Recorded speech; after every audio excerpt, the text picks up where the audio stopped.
Hermanos, hay dos enseñanzas claves en el Evangelio de hoy. La primera es que no hay que descuidar lo pequeño por darle importancia a lo grande, ni tampoco lo grande, por supuesto, por darle importancia a lo pequeño. O sea que debemos estar atentos tanto a lo pequeño como a lo grande. Y esto vale para la liturgia, esto vale para la moral, esto vale para la vida espiritual, esto vale para el servicio social de la iglesia, vale para muchísimas cosas. Esa es la primera lección. Y la segunda lección es que el proceso del Evangelio va siempre de adentro hacia afuera. El proceso del Evangelio va siempre desde el corazón hacia el pensamiento, hacia las palabras, hacia las obras. Esto lo dice Cristo de distintas maneras, en distintos pasajes, y debemos tenerlo siempre presente. Desarrollemos un poco más estas dos enseñanzas.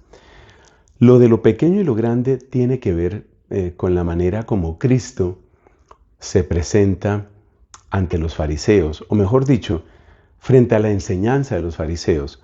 Porque el peligro, o uno de los peligros de los fariseos, era que en su afán de controlar quién se puede salvar, quién no se puede salvar, quién merece que Dios lo voltee a mirar y quién no se lo merece, en medio de todo ese razonamiento típico de los fariseos, pues hay un problema muy grave, y es que ellos le estaban dando muchísimo peso a los detalles, pero se estaban olvidando de lo realmente importante.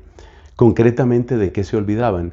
Pues se olvidaban de la justicia, de la misericordia, se olvidaban de la primacía del amor.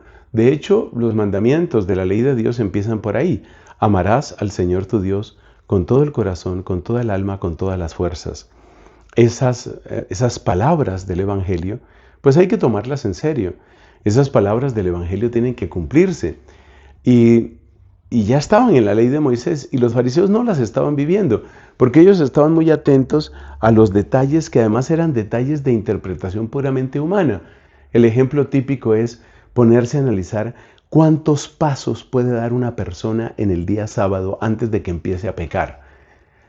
Y que tú le des a eso tantísima importancia, y que tú pongas en eso, digamos, la piedra de toque, el criterio fundamental de discernimiento para ver si alguien se salva o no se salva, si alguien es amigo de Dios o no, que eso dependa del número de pasos en el día sábado, o dependa de si se pagó el impuesto para una determinada hierba, como puede ser la ruda o la menta, pues eso no tiene sentido, y eso es lo que Cristo está diciendo.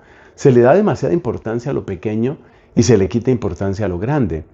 Pero hay que tener cuidado también con lo otro, y es que si nosotros le damos importancia a lo grande, podemos descuidar lo pequeño. Por ejemplo, pensemos en esto.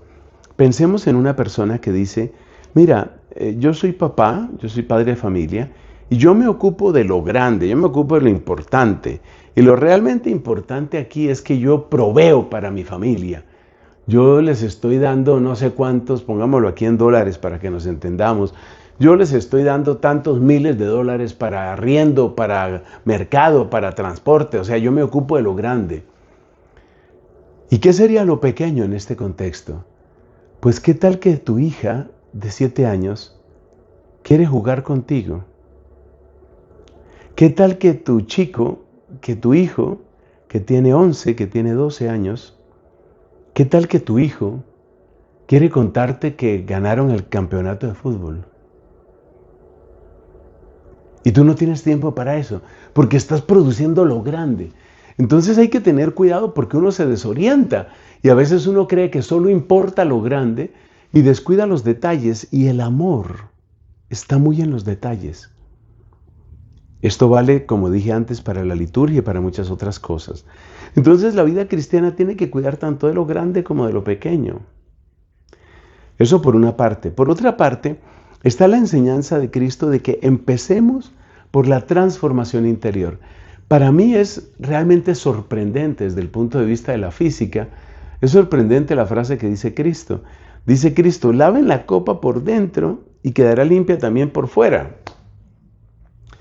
Bueno, hay algunas superficies, como el vaso de Klein en topología, que tienen esas características, que el adentro y el afuera finalmente pues se confunden.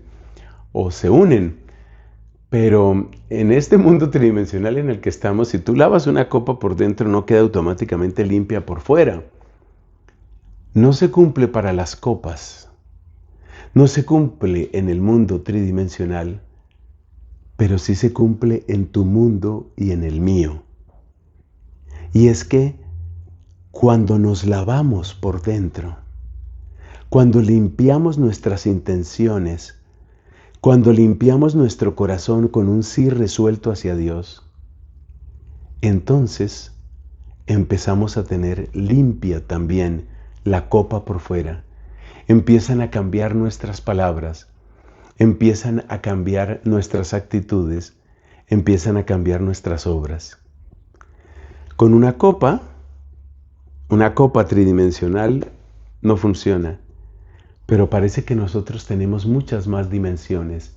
Y es sobre todo en la dimensión espiritual y en la dimensión del amor de Dios trabajando en nosotros, en donde tiene que cumplirse esa realidad.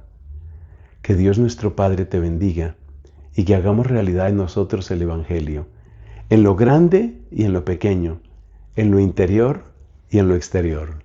Amén.